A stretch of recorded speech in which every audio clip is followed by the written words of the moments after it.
Mesdames et messieurs, c'est fait. Le régime congolais vient de donner de l'ordre à ses troupes d'avancer, d'affronter les terreaux du M23 et aussi ces gens qui le soutiennent, donc le régime rwandais. Alors, c'est la panique générale du côté de Kigali. Oui, parce que nous savons ce qui va se passer. Alors, il s'agit de ce valeureux ministre, le ministre de la Défense congolaise, qui est sorti de son silence et qui a émis son tout premier discours après l'incursion des terreaux du M23 dans certaines localités de Goma. Chers dames, chers messieurs, mais les déclarations qu'il a faites, il ne s'est pas arrêté là. Il a aussi balayé toutes les menaces de la communauté nationale et internationale qui doit les conduire au dialogue. Il a balayé toutes les menaces, les avertissements du M23 et du Rwanda. Et il a donné l'ordre aux troupes congolaises d'affronter, d'aller. Car le monde entier, le peuple congolais regarde son armée. Chers dames, chers messieurs, c'est une opération d'envoi au repos éternel, soit de survie. Alors, qu'est-ce qu'il a complètement déclaré? Permettez-moi de vous donner les multiples déclarations pour que vous puissiez comprendre ce qu'il a dit. Il a relayé haut et fort face aux médias congolaises.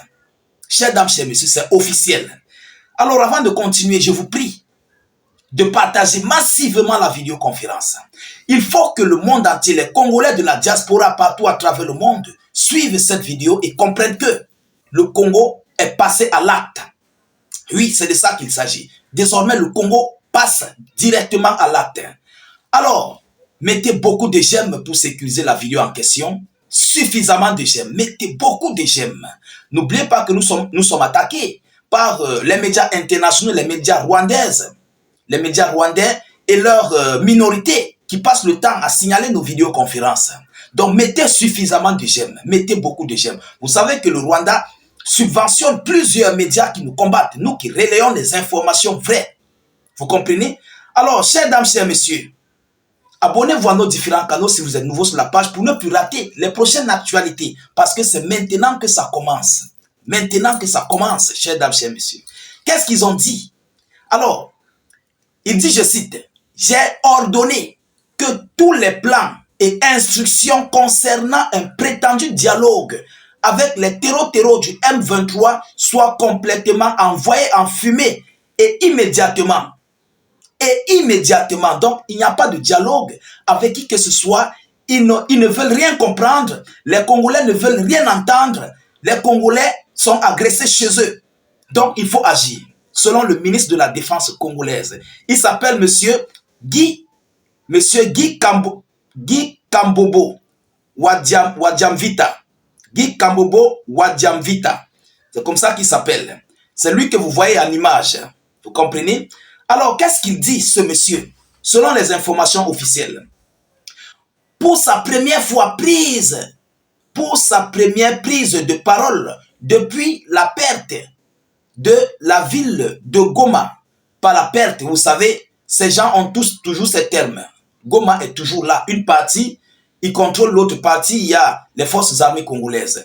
Pour sa première prise de parole depuis la perte de la ville de Goma, chef-lieu de la province du Nord Kivu, au profit de la coalition M23 RDF, le VPM, ministre de la Défense nationale et ancien combattant Guy Kabombo Mwadiamvita, a affirmé que les forces armées congolaises ne vont pas se retirer face au terreau du M23 et rejettent toute possibilité de dialogue avec ce mouvement politico-militaire proche de Kigali, selon plusieurs rapports des Nations Unies. Dans un message aux allures d'un réarmement moral à l'endroit des forces armées de la République démocratique du Congo, ce membre du gouvernement Soumiwa a demandé à l'armée d'assurer sans faiblesse sa mission constitutionnelle et de la défendre la République démocratique du Congo contre toutes sortes de menaces. Est-ce que vous comprenez? Il a donné le mot d'ordre. Affronter. Alors, je crois que c'est ce que les Congolais attendaient. Je crois bien que c'est ce que nous autres, on attendait. Parce que on se retrouvait dans un film fiction. Vous comprenez? Où une petite graine est dans un sac de maïs. Mais c'est le Congo et le Rwanda. Lorsque vous voyez le Congo et le Rwanda est comme ça. Oh, le Congo absorbe le Rwanda complètement. C'est un film fiction. Un tout petit pays veut marcher sur un vaste territoire comme le Congo. Mais c'est une grosse honte pour M. Tshisekedi qui n'aura même pas le droit de se placer devant ses collaborateurs internationaux.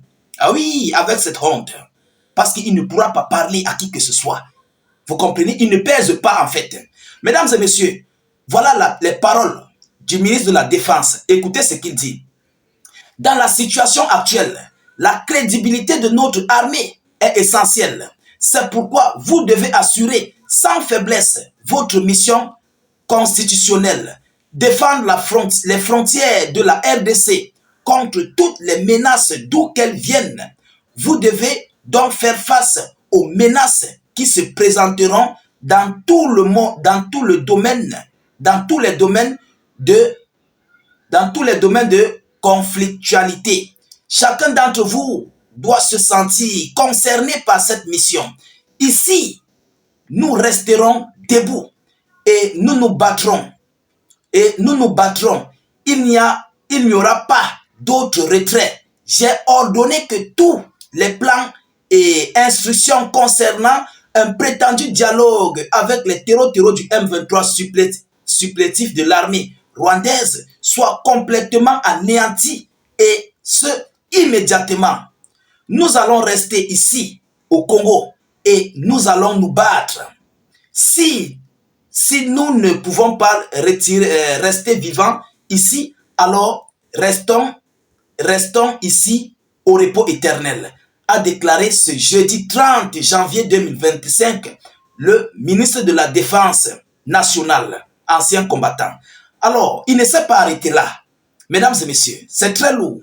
Il a continué en disant, vous comprenez, ici, selon les informations, dans son message destiné aux troupes, Guy Kambobo est revenu sur l'importance de leur mission, à savoir la défense de l'intégrité territoriale jusqu'au sacrifice suprême.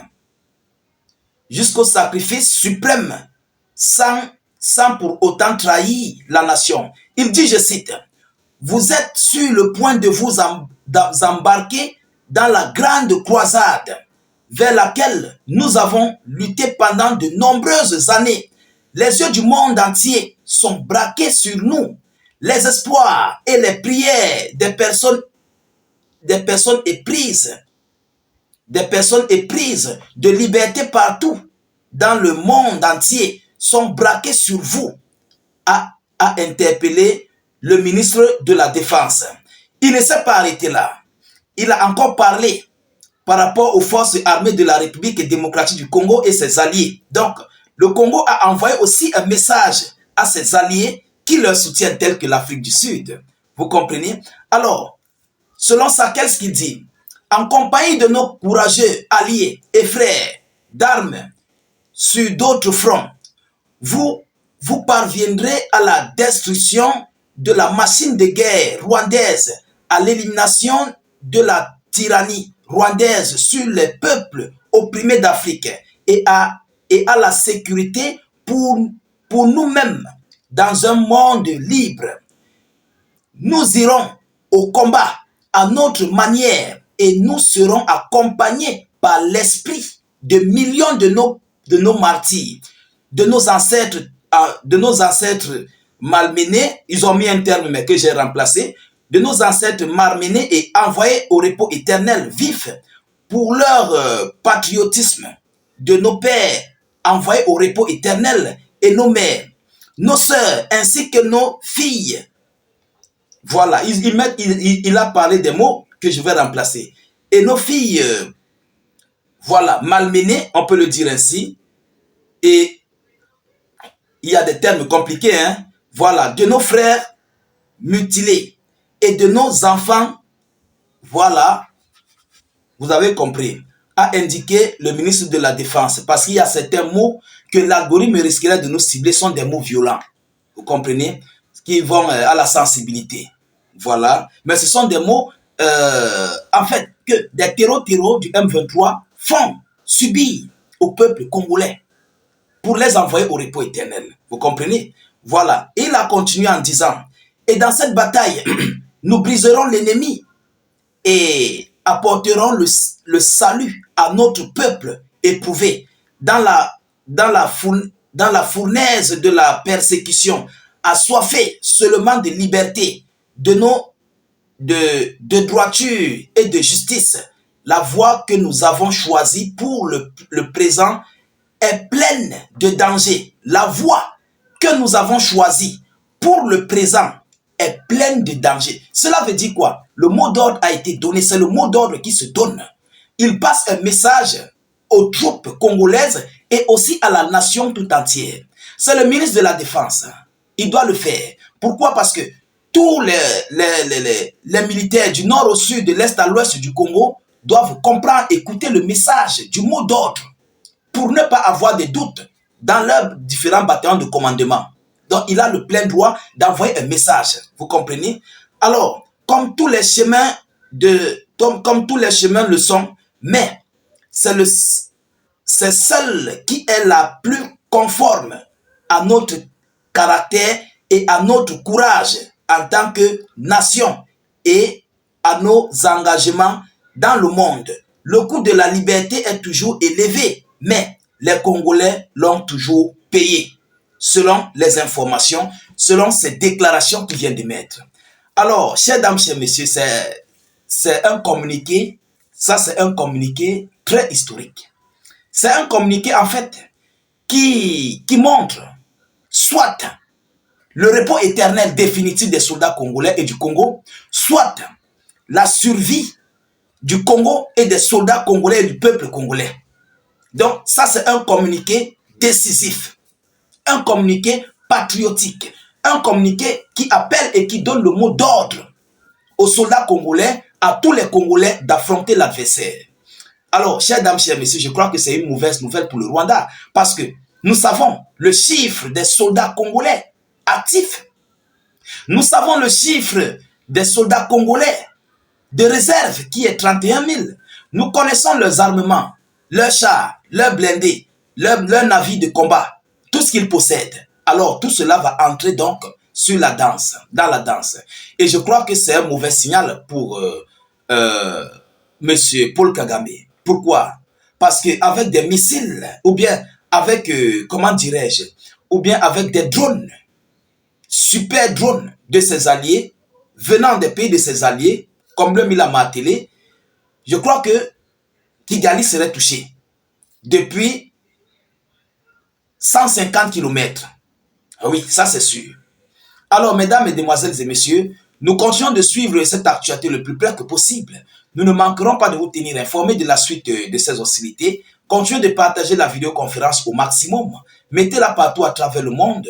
Mettez beaucoup de j'aime et suffisamment de cœur.